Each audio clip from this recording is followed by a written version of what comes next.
¿va?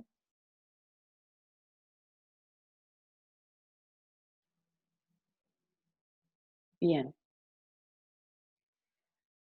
Bueno, vamos a ver hoy una introducción a algunos conceptos de procesos, em, y después vamos a empezar con la administración de espacio contiguo en memoria, ¿sí?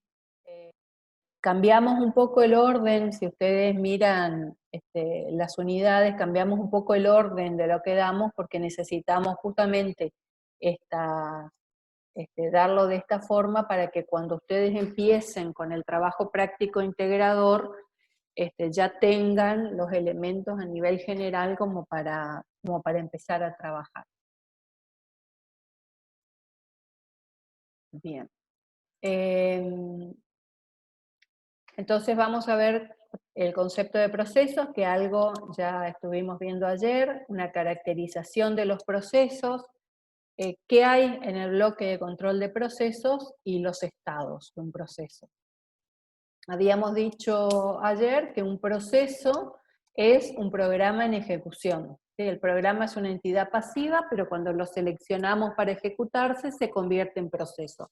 Y para que se convierta en proceso, no solamente se carga en memoria el código, sino se cargan los datos o el espacio donde se van a almacenar los datos, y también una estructura de datos, que es el bloque de control de procesos, que lleva la información del estado del proceso en cada momento, y la pila.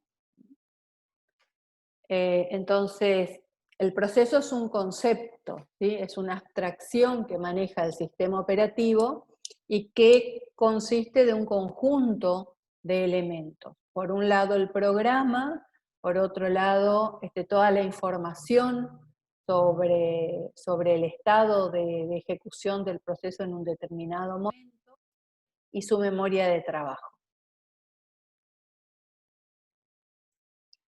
Entonces, un programa cualquiera, como puede ser un compilador C, no es un proceso si no se está ejecutando. Cuando se ejecuta, entonces va a ser un proceso. Si está solamente en el disco, es un archivo. Si lo seleccionamos para ejecutar, es un proceso. Entonces, cuando se genera un proceso, vamos a tener los datos del usuario, el programa del usuario, la pila del sistema y el bloque de control de procesos. Los procesos pueden ser de kernel, es decir, el sistema, los programas del sistema, que son aquellos que responden a los requerimientos de los programas de usuario, pero en modo núcleo, ¿sí? Como habíamos visto ayer, que a través de llamadas al sistema se pasa el control del proceso de usuario al sistema operativo para que ejecute esas instrucciones privilegiadas, como puede ser una operación de entrada-salida, devuelva el resultado y le devuelva el control al proceso que se estaba ejecutando. Y en función del ciclo de vida, los procesos pueden ser intensivos en el uso de CPU o intensivos en el uso de la entrada-salida. ¿Qué significa eso? Que hay procesos que requieren mucho tiempo de uso de la CPU, ¿sí? Porque requieren hacer muchos cálculos, ¿sí? Por ejemplo, tenemos que ordenar una base de datos extensa, las operaciones de entrada-salida son cortas, o sea, se trae un grupo de registros, bueno, según el método que se esté usando, y el tiempo de ejecución es más largo porque tienen que hacer muchos cálculos para ir estableciendo el orden, por ejemplo. En cambio, un proceso que a lo mejor imprime recibos de sueldo de todo un municipio o de una institución, tiene ráfagas cortas de procesador y ráfagas largas de entrada-salida. Esto hace que Si el planificador de procesos no contempla estas cuestiones, podría suceder que un proceso que utiliza la CPU durante mucho tiempo demore la ejecución de otro proceso que a lo mejor tiene que entrar una corta ráfaga de tiempo y después va a hacer una operación de entrada-salida, y que va a estar mucho más tiempo haciendo esa operación de entrada-salida, y a lo mejor el proceso que es intensivo en el uso de CPU ya pasó por 2 o 3 irrupciones, ¿sí? Cada una de estas Profe, es una irrupción de CPU, ¿sí? profe, Sí, el, sí. el kernel, ¿qué era lo que hacía? El kernel era el que a mí, que le daba, que como que le El, daba, el kernel es la parte del sistema operativo que sí o sí tiene que estar cargado en memoria, ¿sí? sí, sí, Es sí. el, perdón, No, no, sí, eso entiendo, eso sé que es el núcleo del sistema operativo, se puede decir. sí. Ajá. ¿Cuál es la pregunta? Pero ¿qué función cumple el kernel? A eso iba. Y bueno, justamente es la parte del sistema operativo que tiene que estar cargado en memoria, porque es el que gestiona la memoria, por ejemplo, el que permite la comunicación entre los procesos, eh, el que tiene los planificadores básicos O sea, de, el kernel, de por ejemplo, es los, el que va de a los decir recursos. si tiene que ¿Cómo? ejecutar un proceso más largo, le va a dar más tiempo de ejecución a uno que a otro, esas cosas. Ah, está bien, eso me estás preguntando en este contexto. El kernel es el que se encarga de hacer eso, de distribuir los tiempos de Sí, ejecución.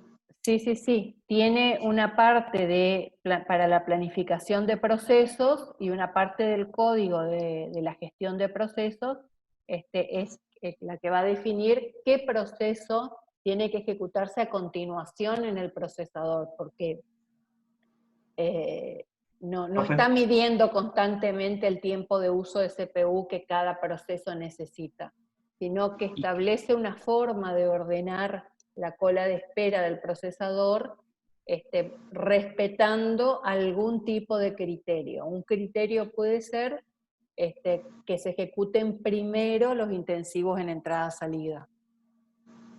ok, entonces, por ejemplo, si alguien quiere hacer un cambio de kernel en un sistema operativo de un teléfono, por ejemplo, ¿eso puede afectar al rendimiento? O sea, puede afectar al funcionamiento si alguien cambia de un kernel a otro porque distribuya mejor los tiempos de ejecución o les dé otras prioridades, por ejemplo, o no ¿Sí? cambiarían nada. Y sí, cuando vos tenés un nuevo kernel o nuevas versiones de sistemas operativos, es porque mejoran algo, ¿sí? O mejoran la gestión de la memoria, o mejoran la gestión de las comunicaciones, o de los procesos. Entonces, cuando vos cambiás de versión, estás obteniendo esas mejoras, que a veces la mejora en un sentido implica una disminución de rendimiento en otro, ¿no es cierto? Claro, claro, sí, sí, está bien. Está cierto. Bien. Bueno, entonces, después tenemos el bloque de control de procesos, ¿sí? ¿Qué información se guarda en el bloque de control de procesos? Es necesario tener en claro que cada vez que se genera un nuevo proceso, es decir, cada vez que seleccionamos una aplicación para ejecutarse, una vez que se convierte en proceso, es decir, consigue espacio en memoria, se genera un bloque de control de procesos para ese proceso. Es decir, cada proceso tiene su propio bloque de control de procesos.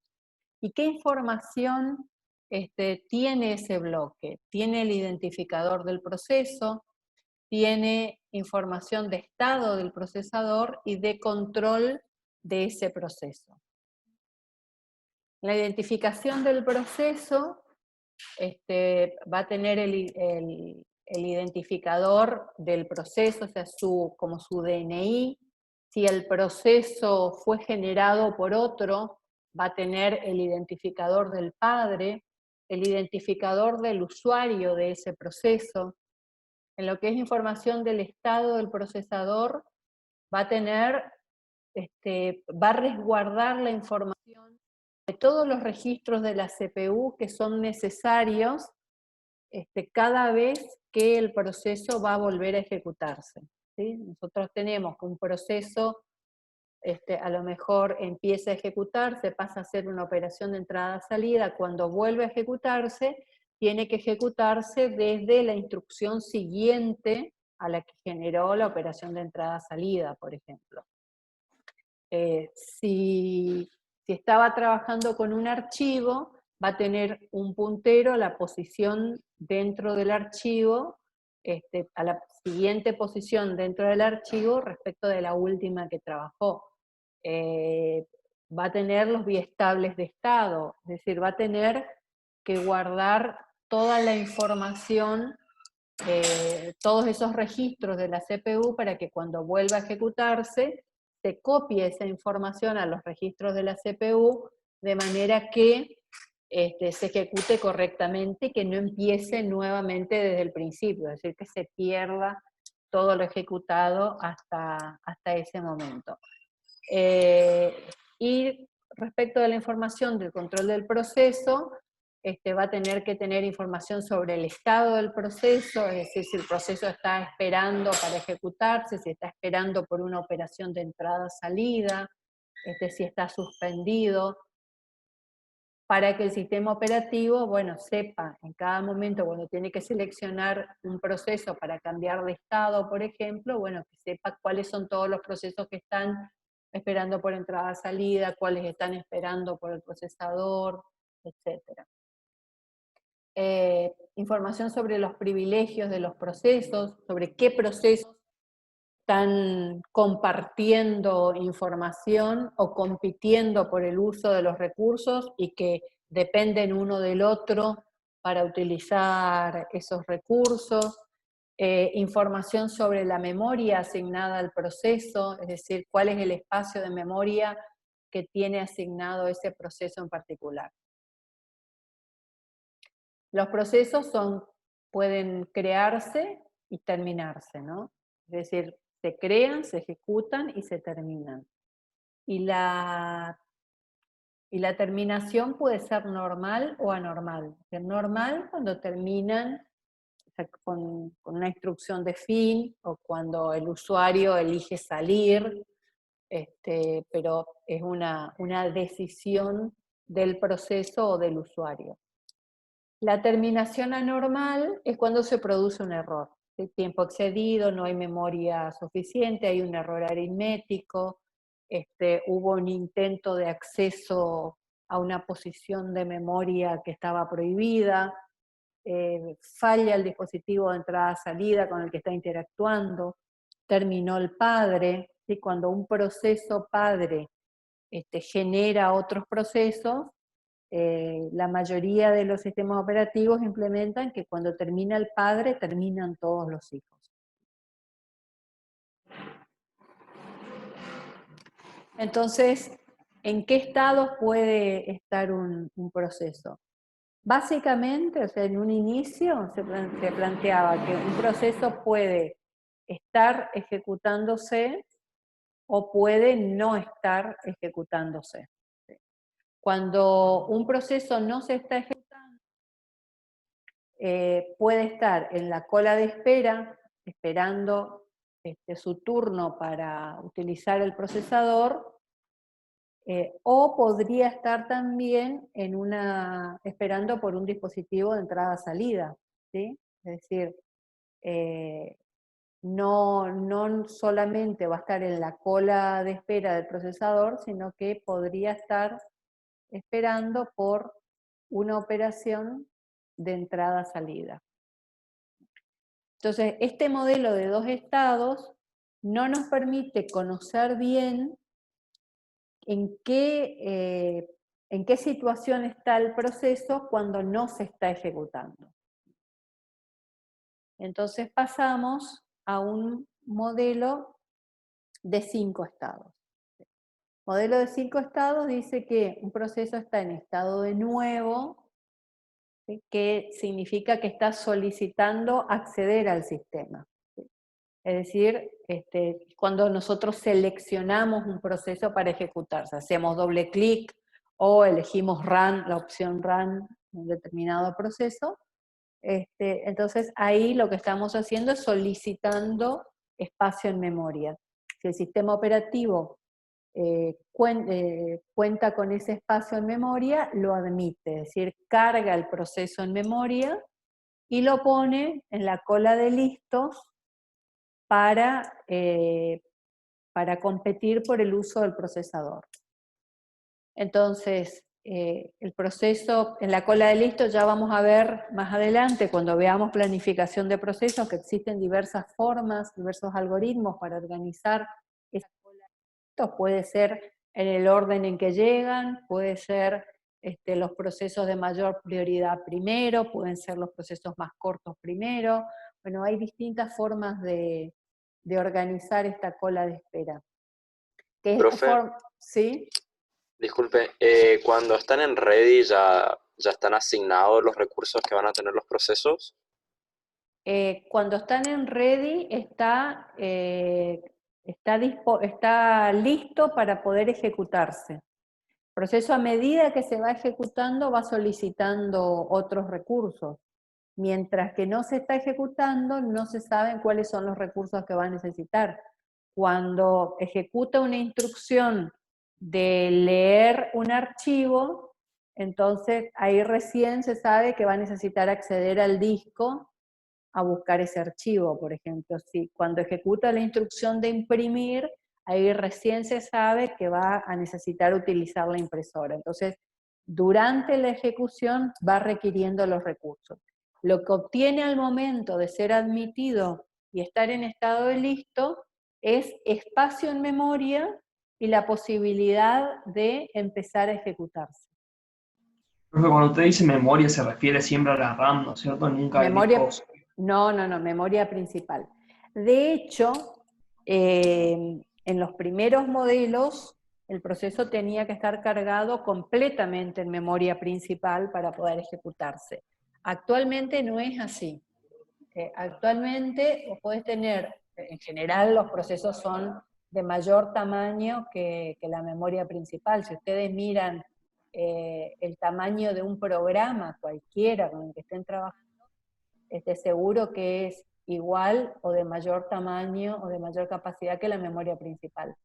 Entonces, actualmente lo que tenemos es la posibilidad de hacer entre la memoria principal y el espacio libre en disco lo mismo que se hace en las jerarquías de memoria entre la memoria principal y la memoria caché, ¿sí? Una parte del proceso se carga en memoria principal y el resto del proceso se carga en el espacio libre en disco a semejanza de cómo debería cargarse en la memoria principal. Si no bajo el formato de un archivo, sino con el formato que tiene que tener en la memoria, es decir, como de palabras de memoria, no como bloques de disco, ¿sí?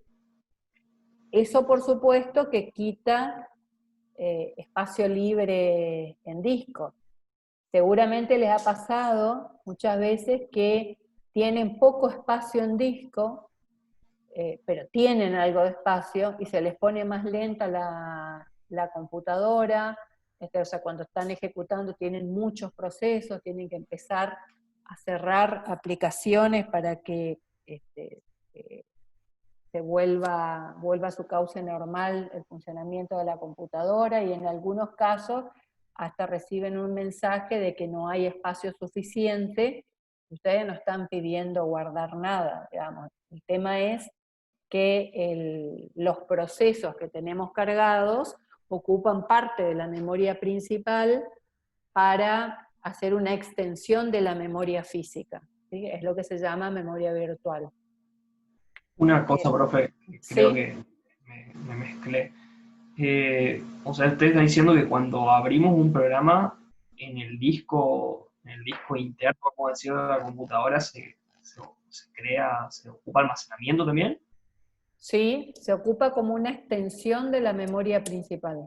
O sea, aparte de que el proceso se carga a la memoria RAM, cuando usted lo ejecuta también se crea almacenamiento, o sea, se ocupa almacenamiento en el disco interno de la computadora. Exactamente, en el disco C. Ah, Claro, está bien. Profe, pero ¿eso pasa siempre o rara vez, digamos, debido a que las instrucciones están en un caché en la memoria principal? Eso pasa siempre, digamos, porque se utiliza ya por defecto la memoria virtual. Entonces no se carga todo el proceso. Por ejemplo, cuando ustedes seleccionan el procesador de textos y entran a trabajar en el procesador de textos, probablemente jamás en la vida ocupan todas las posibilidades que le da el procesador de texto o una planilla de cálculo. Ocupan una parte nada más. Y a veces se pasan toda la mañana solamente escribiendo y poniendo en negrita y subrayando y nada más. No imprimen, no insertan gráficos, no combinan con otros documentos. Hay un montón de herramientas que no usan. Entonces, ¿para qué cargar todo eso en memoria si no lo van a usar? Entonces, lo que se hace es cargar en memoria principal o memoria RAM solamente la porción básica del proceso para que se ejecute y todo el resto se va cargando en la medida en que se va necesitando. Cuando vos elegís insertar un gráfico, ahí va a traer a memoria principal la porción de código que te permite insertar gráficos, o graficar, o hacer formas, o pintar, o lo que fuera. Profe, dijo recién como sinónimo de memoria principal a la RAM, Sí, sí, sí, sí. y entonces no La es... memoria RAM, RAM más ROM es memoria principal, ¿no es cierto? Pero los procesos se cargan en la memoria principal porque la ROM no se puede borrar.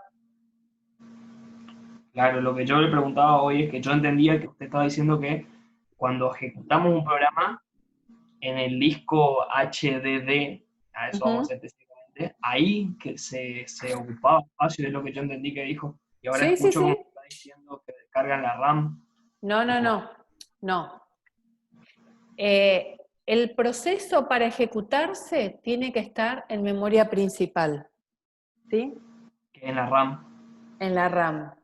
Ahora bien, cuando vos seleccionás cargar un proceso para ejecutar, ese proceso no se carga completo en la memoria RAM. Se carga una parte en la memoria RAM y el resto se carga en el disco. Ahora, no se ejecuta desde el disco. En el disco está como como backup, digamos, como con el formato que necesitan. Esperen un momentito que hay ruido acá. Cuando termina el ruido seguimos, ¿eh? Sí.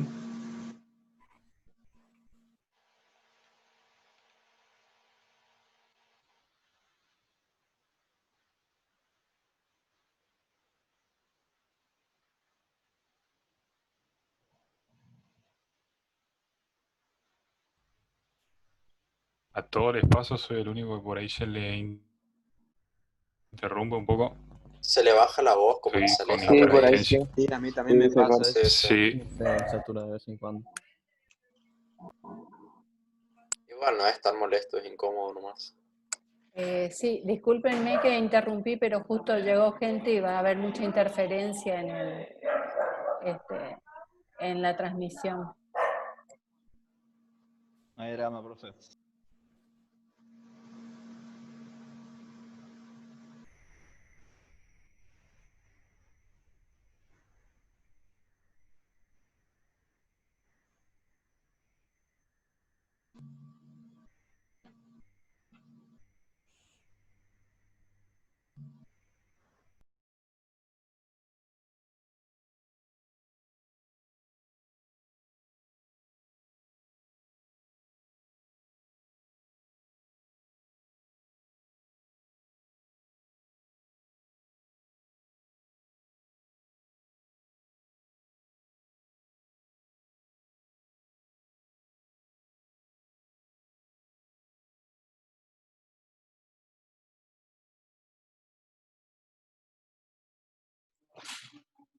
Bueno, seguimos.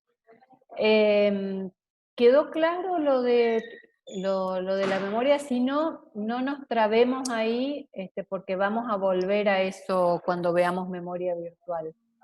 Sí, Pero- creo que me quedó un poco más claro, profe. Que es como que hace una especie de instancia del programa, por así decirlo, y una parte de esa instancia la carga en el disco HDD, vamos a decir, y una parte que no es necesario para la ejecución lo carga en la RAM, lo ejecuta ahí, por decir.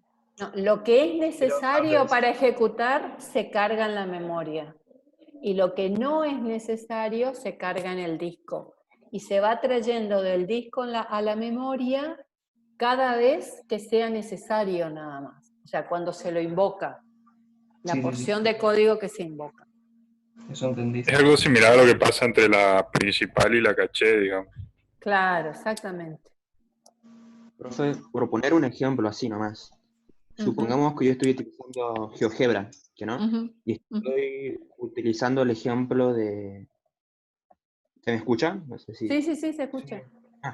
Estoy, por ejemplo, utilizando la funcionalidad de graficar una función.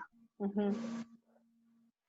Y de las 40 millones en GeoGebra, no la estoy utilizando. Esas 40 millones de procesos que no utilizo, se lo guarda, digamos, en el HDD, digamos, la memoria esa.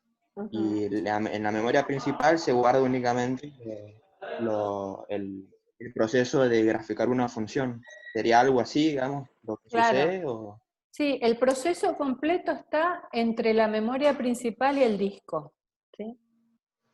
La parte C del disco, ¿no? Entonces, todo está cargado ahí. Una parte está en la memoria principal, otra parte está en el disco. ¿Qué está en la memoria principal? Lo que estás usando, lo que necesitas.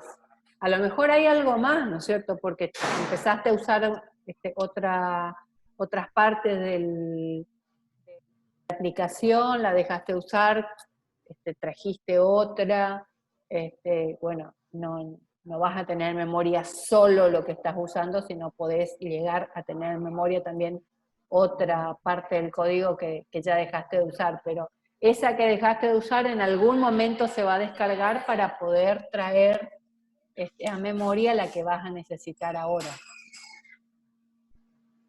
Y como, Bien. Bueno, como decía recién tu compañero, es muy similar a cómo interactúan en las jerarquías de memoria la memoria principal y la memoria caché. Si vos tenés en memoria principal una porción del código y todo el resto en el disco. Cuando lo que tenés en memoria principal no usás más y necesitas otra porción del proceso, descargas lo que tenés en memoria principal y cargas lo que necesitas del disco. A veces no es necesario descargar lo que ya tenés en memoria principal porque tenés suficiente espacio en memoria. Cuando no tenés suficiente espacio en memoria, entonces tenés que descargar y cargar.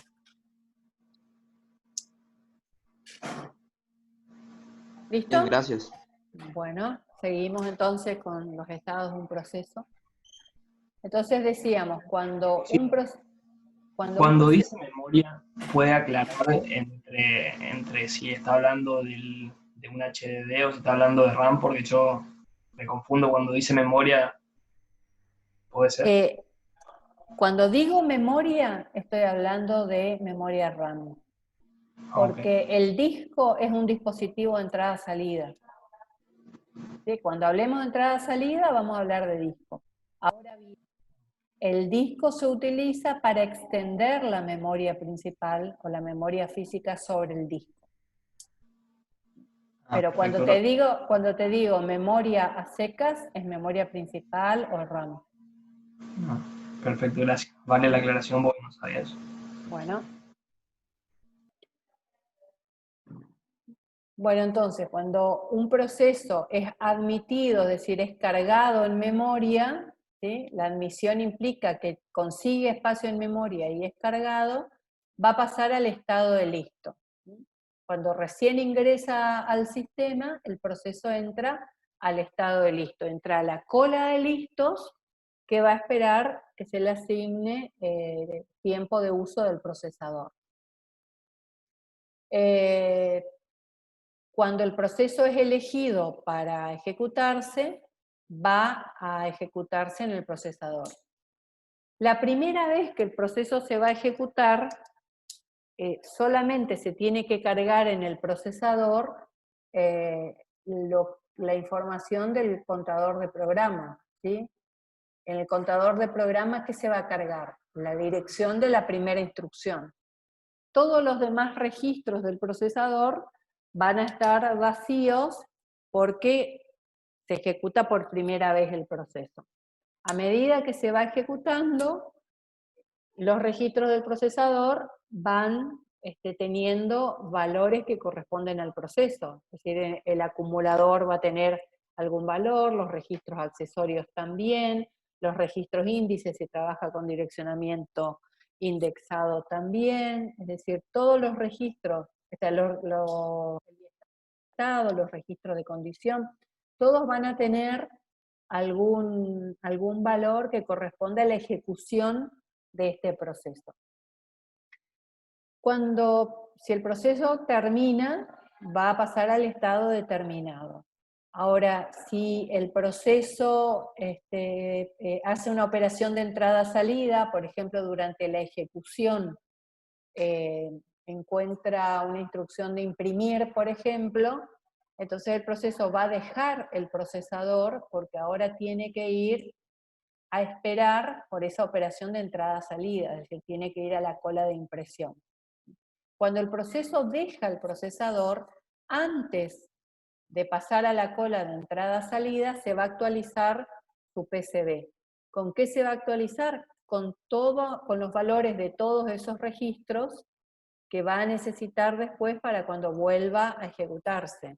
Entonces va a guardar el valor actual del contador de programa, que va a tener la dirección de la próxima instrucción, va a guardar los valores actuales del acumulador, los registros accesorios, los registros índices, va a guardar, si está trabajando con algún archivo, el puntero a la posición del archivo donde estaba trabajando, va a cambiar el estado del proceso, va a decir que ahora deja de estar en ejecución para pasar al estado de bloqueado.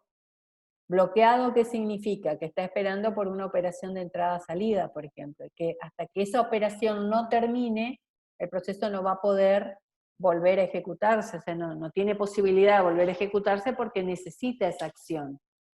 Puede ser una impresión, pero puede ser también que esté esperando para acceder a un archivo, a una base de datos compartida, y hasta que no obtenga ese acceso, no puede continuar ejecutándose. Entonces no tiene sentido que vaya a la cola de listos, porque si le tocara volver a ejecutarse, no tiene nada para ejecutar. Entonces el proceso no viene acá, sino va a la cola de espera del dispositivo de entrada-salida por el que esté esperando, ¿no? O a la cola de espera del suceso que esté esperando. Una vez que el suceso ocurre, es decir, obtuvo acceso a la base de datos, hizo la operación, leyó lo que necesitaba, escribió lo que necesitaba, bueno, ocurrió el evento, entonces el proceso ya se tiene que desbloquear, porque ahora sí va a poder continuar ejecutándose, va a poder hacer algo con esa operación que terminó. Entonces va a volver a la cola de listos y va a estar otra vez en condiciones de volver a ejecutarse. ¿Sí? ¿Alguna pregunta sobre esto? A ver, voy a mirar el chat. No, profe.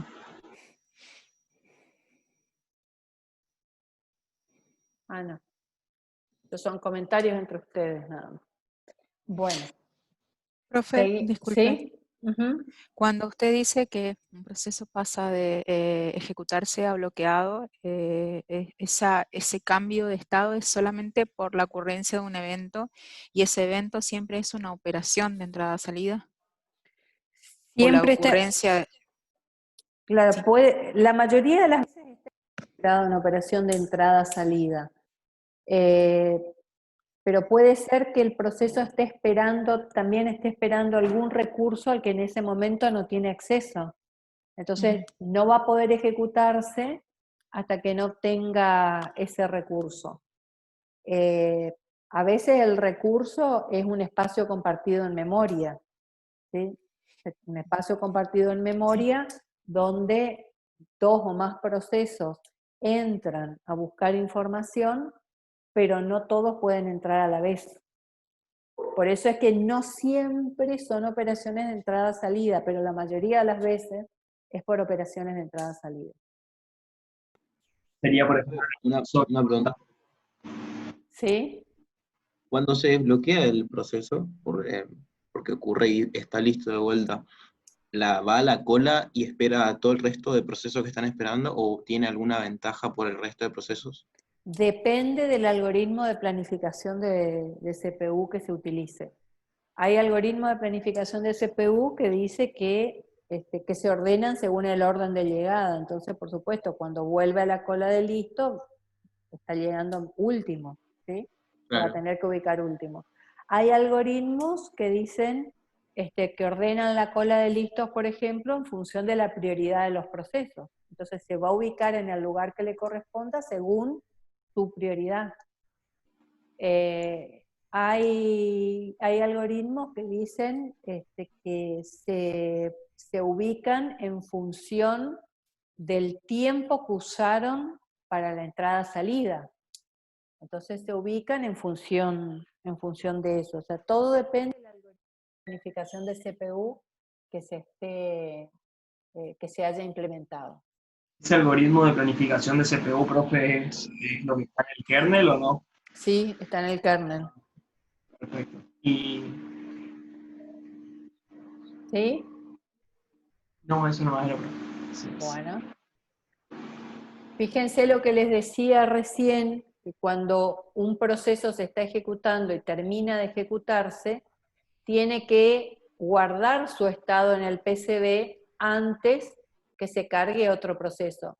Ahora, cuando el proceso 1 va a empezar a ejecutarse, tienen que copiar toda la información que tiene en su PCB en los registros de la CPU, ¿sí? O sea, el contador de programa, los distintos registros, es decir, toda la información, los punteros, toda la información que necesita el proceso nuevo, o sea, el proceso que va a empezar a ejecutarse para ejecutarse correctamente. Entonces, ahí hay un tiempo que demanda este cambio entre procesos, uno que sale y uno que entra, que va a implicar que la CPU no se esté ejecutando, ¿sí? Esto se llama cambio de contexto, ¿sí?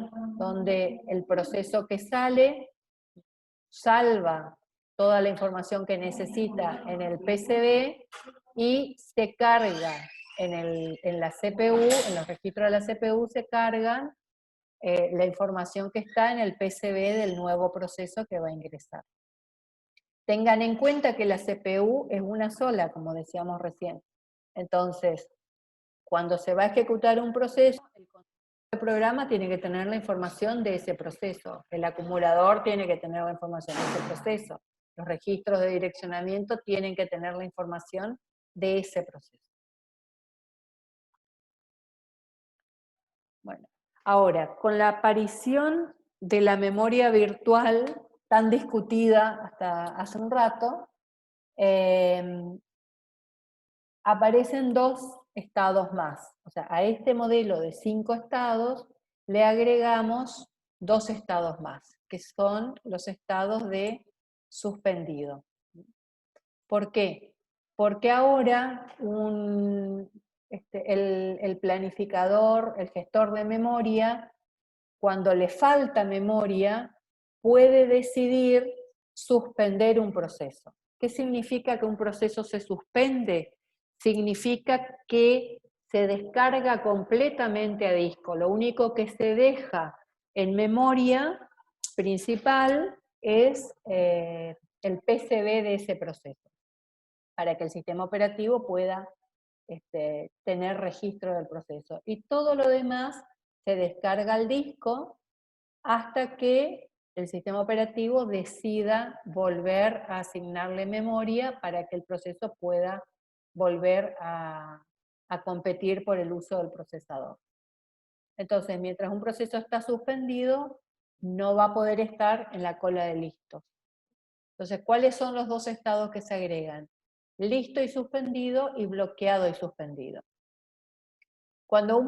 Ahora con estos nuevos estados, cuando un proceso es nuevo y solicita admisión, si el sistema operativo no le encuentra memoria para pasarlo al estado de listo, puede pasarlo al estado de listo y suspendido. Es decir, no hay memoria suficiente, pero ya genera un PCB para este proceso, el proceso ya existe en este entorno de trabajo, y apenas el sistema operativo consiga espacio en memoria, va a poder cargar ese proceso en memoria para que pueda empezar a ejecutarse. Cuando el sistema operativo consigue espacio en memoria, lo pasa al estado de listo. ¿Eso qué significa? Que le asigna memoria al proceso y ahora el proceso va a poder estar en la cola de listo para obtener tiempo de uso del procesador. También podría suceder que un proceso que está en estado de listo sea suspendido, es decir, el sistema operativo decida que necesita asignar ese espacio a otro proceso, ya sea un proceso de mayor prioridad que necesita crecer, o un nuevo proceso pero que tiene mayor prioridad que este proceso que va a suspender, y entonces el sistema operativo suspende el proceso y lo pasa al estado de listo y suspendido. Un parate antes que siga, entonces en el Sí. estado listo y suspendido solamente está cargado el PCB del proceso en la memoria, solamente. Solamente, todo el resto del proceso está cargado, está en disco, ¿no? En el espacio libre en disco hay imagen de cómo tiene que estar Claro. en memoria principal. Claro, claro. Perfecto. Gracias. Bien. Pero también el sistema operativo puede decidir, en lugar de seleccionar un proceso que está listo para ejecutarse, puede seleccionar un proceso que está bloqueado. Es decir, cuando necesita hacer espacio en memoria, puede decidir que un proceso que está esperando por una operación de entrada-salida sea suspendido. Ahí en este caso, además del PCB del proceso, lo que va a quedar bloqueado en memoria es la porción de memoria involucrada en la operación de entrada-salida. ¿Sí? Si estamos imprimiendo un archivo, no podemos sacar de memoria ese archivo porque si no, no se va a poder imprimir. Entonces, la porción de memoria involucrada en la operación de entrada-salida queda cargada en memoria, pero todo el resto del proceso se descarga, es decir, se suspende. De esa manera el sistema operativo consigue más espacio en memoria para asignarle a otro proceso.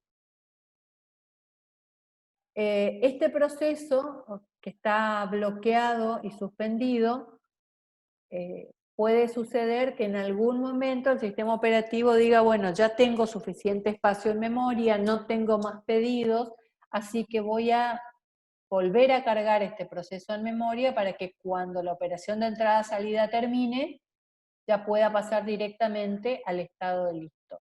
Entonces, el proceso se activa, es decir, se carga nuevamente en memoria, pero queda en estado de bloqueado porque la operación de entrada-salida todavía no terminó. Ahora, podría suceder que la operación de entrada-salida termine y el proceso no haya sido seleccionado para volver a memoria. Entonces va a pasar al estado de listo y suspendido. ¿Qué significa que un proceso está listo y suspendido? Que ya está en condiciones de ejecutarse nuevamente en el procesador y que apenas consiga espacio en memoria lo va a poder hacer. ¿Alguna duda sobre este tema? ¿Puede decir de nuevo la diferencia entre listo y suspendido y que va a quedar bloqueado y suspendido? Un proceso que está bloqueado y suspendido está esperando que termine una operación de entrada-salida, está esperando un evento, ¿sí? O sea, el proceso se estaba ejecutando, pide acceso, por ejemplo, a una base de datos que es compartida. Otros procesos tienen acceso antes que él a esa base de datos, por lo tanto tiene que esperar. Entonces se bloquea. cuando pide acceso a una base de datos, se bloquea. Mientras está esperando, el sistema operativo dice, bueno, está bloqueado, está ocupando memoria, pero no puede usar el procesador porque está esperando que ocurra un evento, por lo tanto, lo suspendo. Cuando está bloqueado y suspendido, significa que está descargado, no está en memoria principal. Lo único que puede estar en memoria principal, si es una operación de entrada-salida, por ejemplo, está imprimiendo un archivo, es la porción de memoria involucrada en la operación de entrada-salida, pero todo el resto se descarga a disco. Ahora, bloqueado y suspendido significa que está esperando que ocurra un evento, aun cuando sea cargado nuevamente en memoria, mientras ese evento no ocurra, no va a poder pasar a la cola de listo. En cambio, listo y suspendido es un proceso que no está esperando nada, solamente está esperando que le den acceso a memoria para poder empezar a ejecutarse. Claro, sí. ¿Se entendió? Sí, sí. Bien. Bueno, entonces acá trabajan distintos planificadores, que son todos códigos, por supuesto, ¿no?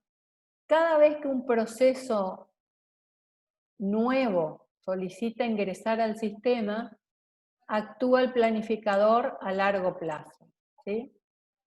El planificador a largo plazo va a decidir si un proceso, o sea, si hay memoria suficiente, el proceso es admitido y va a pasar al estado de listo, y si no hay memoria suficiente, el proceso va a ser admitido, pero va a estar en estado de listo y suspendido, ¿sí? Este es el planificador a largo plazo. Planificador a corto plazo principalmente trabaja sobre estas transiciones de estado, ¿sí? Es el que decide qué proceso se va a ejecutar a continuación, ¿sí? Es decir, es el que ordena la cola de listo. Como es el que ordena la cola de listo, también está involucrado el estado de bloqueado. ¿Por qué? Porque un proceso que sale del estado de bloqueado va a la cola de listo y se ordena de una determinada manera. Entonces, cada vez que hay que elegir un proceso para ejecutarse en el procesador, actúa el procesador a corto plazo. Cada vez que un proceso deja de ejecutarse y pasa al bloqueado y del estado de bloqueado a la cola de listo, actúa el planificador a corto plazo. Y el planificador a mediano plazo actúa sobre las transiciones de estado que suspenden procesos, ¿sí? Es decir, cuando pasa de un proceso del estado bloqueado a bloqueado y suspendido, del estado de listo a listo y suspendido, de bloqueado y suspendido a listo y suspendido. Ahí actúa el planificador a mediano plazo. ¿Por qué reciben estos nombres? Por la frecuencia de ejecución. El planificador a largo plazo se activa solamente cuando entra un nuevo proceso al sistema, o sea, cuando seleccionamos una nueva aplicación para ejecutar. Mientras que no haya nuevos pedidos de nuevos procesos, no se activa. El planificador a mediano plazo trabaja cada vez que hay que optimizar el uso de la memoria, es decir, el espacio en memoria. Cada vez que hay que liberar espacio en memoria para suspender, y tiene que suspender procesos, o tiene un proceso que está suspendido, por ejemplo, bloqueado y suspendido, ocurre el evento y tiene que saber que tiene que pasarlo a listo y suspendido porque todavía no hay espacio para pasarlo directamente al estado de listo. Eso no ocurre tan seguido como el hecho de tener que seleccionar el próximo proceso a ejecutarse, o que cuando un proceso vuelve del estado de bloqueado hay que reajustar la cola. ¿Consultas hasta acá? Disculpe, profe, yo ¿Sí? me perdí en la última parte. ¿Podría repetir en qué casos actúa el planificador de mediano plazo? Cada vez que hay que actuar sobre estados suspendidos, cada vez que hay que suspender un proceso o activar el proceso, ¿sí? Porque ahí es donde tiene que tomar decisiones respecto de si hay suficiente espacio en memoria o no. Si no hay suficiente espacio en memoria, entonces va a tener que suspender procesos. Si hay suficiente espacio en memoria, va a poder activar procesos. Entonces, toda la acción sobre los procesos suspendidos, sobre los estados suspendidos, le corresponde al planificador a mediano plazo. Gracias. ¿Alguna otra pregunta? ¿No? Bueno, terminamos entonces esta parte.